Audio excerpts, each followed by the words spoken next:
ينبت لكم به الزرع والزيتون والنخيل والأعناب ومن كل الثمرات إن في ذلك لآية لقوم يتفكرون صدق اللہ العلی العظیم۔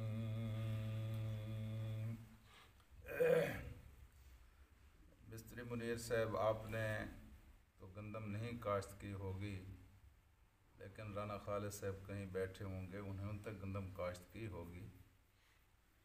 لیکن جنہوں نے گندم کاشت کی ہے یا جنہوں نے گندم کاشت نہیں کی، یہ سوال سب سے ہے۔ یہ جو گندم کاشت تم کرتے ہو، اس کو تم کاشت کرتے ہو، قرآن کہتا ہے یا ہم کاشت کرتے ہیں؟ اللہ تعالیٰ کہتا ہے یا ہم کاشت کرتے ہیں؟ افرأیتم ما تحرثون، بتاؤ تمہاری کیا رائے ہے، تم کیا کہتے کہ یہ گندم جو تم کاشت کرتے ہو، یہ فصل تم بوتے ہو، افرأیتم ما تحرثون اانتم تزرعونها ام نحن الزارعون، اس کو تم اگاتے ہو یا اس کو ہم اگاتے ہیں؟ کہا جا سکتا ہے کہ جی بیج تو ہم ڈالتے ہیں، پانی تو ہم لگاتے ہیں، گوڈی تو ہم کرتے ہیں، حفاظت تو ہم کرتے ہیں، لیکن اللہ کا قرآن پوچھتا ہے کہ یہ جو تم دانہ زمین کے اندر ڈال کے آتے ہو، زمین کے اندر اس دانے کو اوپر کون اٹھاتا ہے؟ کون اس کا ایک پودا، ایک کومپل بناتا ہے؟ کون اس کے اوپر پھل لاتا ہے؟ کون اس کے اوپر پھول لاتا ہے؟ جی جب تم یہ یقین کر چکتے ہو کہ یہ سب کچھ ہمارا کیا ہوا ہے اور ہماری محنت ہے اور فصل پک کر تیار ہو جاتی ہے، تو وَلَوْ نَشَاءُ لَجَعَلْنَاهُ حُطَامًا فَظَلْتُمْ تَفَكَّهُونَ، تو اگر ہم چاہیں تو ہم اس کو بالکل کٹی ہوئی فصل کی طرح بنا دیتے ہیں، اور پھر تم باتیں کرتے رہ جاتے ہو، ہائے میں تباہ ہو گیا، میں برباد ہوں۔ جی اللہ تعالیٰ نے تو نقشہ کھینچ کر دکھایا، اِنَّا بَلَوْنَاهُمْ كَمَا بَلَوْنَا أَصْحَابَ الْجَنَّةِ اِذْ أَقْسَمُوا لَيَصْرِمُنَّهَا مُصْبِحِينَ، ہم نے تو ان کو اس طرح آزمایا ہے اور ہم ان کو اس طرح آزماتے ہیں جس طرح ہم نے باغ والوں کو آزمایا تھا۔ اِذْ أَقْسَمُوا، جب انہوں نے قسمیں اٹھائی تھی، قسم اٹھائی تھی، لَيَصْرِمُنَّهَا مُصْبِحِينَ، کہ اب صبح صبح اٹھ کر باغ کاٹیں گے، ہیں جی، اور پھر جب صبح ولا یستثنون، کوئی استثناء نہیں کر رہے تھے، انشاءاللہ، ماشاءاللہ، اللہ نے چاہا، کوئی بات انہوں نے نہیں کی۔ فَطَافَ عَلَيْهَا طَائِفٌ مِّن رَّبِّكَ وَهُمْ نَائِمُونَ، پھر رات کی رات اللہ تبارک و تعالیٰ کا ایک عذاب آیا، ایک طائفہ آیا، وَهُمْ نَائِمُونَ، اور سوئے ہوئے تھے مطمئن کہ صبح اٹھ کر گندم کاٹیں گے۔ فَأَصْبَحَتْ كَالصَّرِيمِ، اور پھر وہ جو ساری کی سارا اس کا باغ تھا، ساری کی ساری جو فصل تھی وہ اس طرح تھی جس طرح وہ گئی ہوئی فصل ہوتی ہے، کٹی ہوئی فصل۔ جی تو صبح جب اٹھے تو پہنچے وہاں پہ، انہوں نے دیکھا کہ وہاں تو کچھ نہیں ہے، تو قالوا انا لذالون، جب انہوں نے فلما رأوها، جب اپنی فصل کو دیکھا، جب اپنے کھیت کے اوپر پہنچے تو انہوں نے کہا انا لذالون، یار ہم تو راستہ بھول گئے ہیں، یہ تو ہمارا باغ ہی نہیں ہے، یہ تو ہمارا کھیت ہی نہیں ہے۔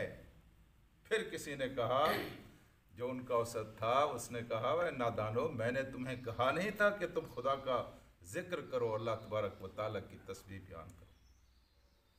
قال اوسطہم، ان کے اوسط نے، ان کے نیک آدمی ان سے، الم اقل لکم، میں نے تمہیں نہیں کہا تھا، لولا تسبحون، کہ تم خدا کی تسبیح بیان نہیں کر رہے ہو، ہیں جی؟ پھر وہ خدا کی تسبیح بیان کرنے لگے، اور پھر انہوں نے کہا عسیٰ ان یبدلنا ربنا، اب ممکن ہے کہ اللہ تعالیٰ اس کو بدل دے خیرا منہا، اس سے پہلے، لیکن اللہ تعالیٰ کہتا ہے کذالک العذاب ولعذاب الآخرۃ اکبر، اس طرح آتے ہیں ہمارے عذاب، لیکن آخرت کا عذاب اس سے بھی بڑا ہے۔ جی پکی ہوئی فصلیں ہیں جی، سارے ارمان اور ساری آرزوئیں اور سارے مستقبل کے سہانے خواب، 6 مہینے کی محنتیں، ملک و قوم کا مستقبل، ایک جھٹکا، ایک ژالہ باری ہوئی، ایک طوفان آیا اور ساری کی ساری فصل تباہ ہو کے رہ گئی۔ کذالک العذاب، اس طرح آتے ہیں اللہ کے عذاب۔ تو اللہ کے قرآن نے آج اسی موضوع کو چھیڑا ہے۔ اللہ تعالیٰ کیا کہتا ہے؟ اللہ تعالیٰ کہتا ہے کہ یُنبِتُ لَکُم بِهِ الزَّرْعَ، اس پانی سے ہم تمہارے لیے کھیتیاں اگاتے ہیں، زراعت اس پانی کے ذریعے ممکن ہے۔ اور والزیتون، کھیتیوں کے ساتھ ساتھ زیتون ہے، والنخیل اور کھجور ہیں، والعناب اور انگور ہیں۔ یہ 3-4 وہ معروف فصلیں تھیں جو اس وقت ہوتی تھیں، زیتون، کھجور، انگور۔ اور کھجور کے بارے میں تو اللہ کے رسول نے بڑی عجیب بات فرمائی۔ آپ نے فرمایا کہ اللہ تعالیٰ نے جب حضرت آدم کو پیدا کیا جس مٹی سے، تو اس مٹی کا کچھ حصہ بچ گیا۔ جو آدم علیہ السلام کی تخلیق تو مٹی سے ہوئی، جس مٹی سے آدم کو بنایا گیا تھا اس کا کچھ حصہ بچ گیا، اس بچے ہوئے حصے سے اللہ تبارک و تعالیٰ نے کھجور کا درخت پیدا کر دیا۔ اور آپ نے فرمایا یہ تمہاری پھوپھی ہے، یہ کھجور نہیں ہے، یہ تمہاری پھوپھی ہے، یہ تمہاری پھوپھی ہے جی۔ ایسا عجیب و غریب درخت کہ 7-8 سال کے بعد یہ پھل دیتا ہے، اور اس کی حفاظت کی جائے تو 300 سال تک یہ پھل دیتا رہتا ہے۔ اللہ تبارک و تعالیٰ نے کھجور کو، انگور کو پیدا، اور پھر فرمایا وَمِن كُلِّ الثَّمَرَاتِ، بھئی کھجور کا ذکر ہے، انگور کا ذکر ہے، آم کوئی چھوٹا پھل ہے، یہ تو پھلوں کا بادشاہ، اس کا ذکر نہیں آیا، مالٹے کا ذکر نہیں آیا، کنو کا ذکر نہیں آیا ہے جی۔ تو میرے عزیز دوستو، جس طرح اللہ تبارک و تعالیٰ نے پیچھے دیکھے نا، وہ گھوڑے کا ذکر کیا تھا، خچر کا ذکر کیا تھا، اونٹ کا ذکر کیا تھا، لیکن اس کے ساتھ اور ساری چیزیں جن کو تم نہیں جانتے اور اس کو ہم نے پیدا کیا، ساری چیزوں کا تذکرہ کر دیا۔ یہاں ثمرات کا ذکر کر کے سارے پھل اس کے اندر آ گئے جی، ہم نے سارے پھلوں کو پیدا کیا ہے۔ اور پھر اللہ تبارک و تعالیٰ نے فرمایا یہ سارا کچھ ہے کس لیے؟ ذَلِكَ لَآيَةً لِقَوْمٍ يَتَفَكَّرُونَ، یہ ان لوگوں کے لیے ہے جو انسان ہیں تو انسان بن کر جیتے ہیں۔ انسان کی انسانیت یہ ہے کہ انسان سوچے، فکر کرے، غور کرے۔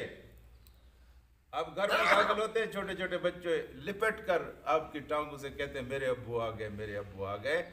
آپ دن بھر کی آپ کی تھکاوٹ دور ہوتی ہے اپنے بچوں کو اٹھا کر، لیکن کبھی آپ اس طرح تو سوچیں کہ یہ اللہ کی عطا ہے، یہ میرے رب کی مہربانی ہے، اس نے میرے صحن کو، میرے آنگن کو آباد کیا ہے جی۔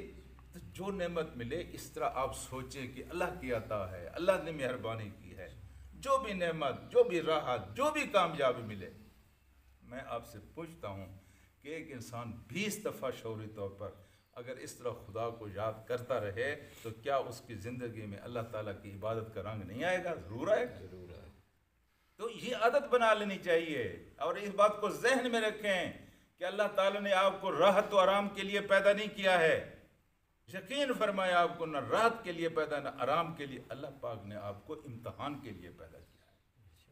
اور ہم استاد ہیں، ہم جانتے ہیں، ہم کسی ایسے طالب علم کو نہیں جانتے جس نے سال بھر نہ پڑھا ہو، نہ کتاب اٹھائی ہو، نہ محنت کی ہو، نہ رات کو جاگا ہو، نہ استاد سے سبق پڑھا ہو، نہ استاد سے مار کھائی ہو، اور پھر امتحان دینے بیٹھ جائے اور پھر کامیاب ہو جائے۔ ہم تو کچھ ایسے طالب علم کو نہیں جانتے۔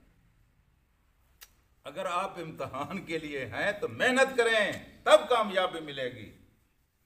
آرزوؤں سے کامیابی نہیں ملے گی، عمل سے کامیابی ملے گی، اور عمل محنت کا نام ہے۔ اور یہ محنت ان لوگوں کو آتی ہے جو لوگ سوچتے ہیں۔ جس کی سوچ بڑی ہوتی ہے وہ بڑا آدمی ہوتا ہے، جس کی سوچ چھوٹی ہے وہ چھوٹا آدمی ہوتا ہے۔ جو سوچتا بیچارہ اس لیے کہ میں نے پیٹ بھرنا ہے، بس میں نے بچے پالنے ہیں، اس بیچارے نے کیا سوچنا ہے جی؟ جو یہ سوچتا ہے کہ میں نے جنت جانا ہے، میں نے اللہ کے رسول کی رفاقت حاصل کرنی ہے، تو آپ دیکھیں گے پھر اس کی زندگی کا رنگ دوسرا رنگ ہوگا۔ ان چھوٹے چھوٹے کاموں کو تو کوئی اہمیت بھی نہیں دے گا، ان بحثوں میں تو وہ پڑے گا ہی نہیں۔ میرے سامنے تو آخرت کی منزل ہے، میرے سامنے تو قبر کی گھاٹی ہے، میں نے تو اس کو عبور کرنا ہے۔ یہ چھوٹے چھوٹے مسئلے کون سے مسئلے ہیں؟ تو میرے عزیز دوستو، اللہ تعالیٰ نے کہا ہے یہ ساری کی ساری نشانیاں ان لوگوں کے لیے ہیں یا تفکرون، جو سوچتے ہیں۔ اللہم صلی علی سید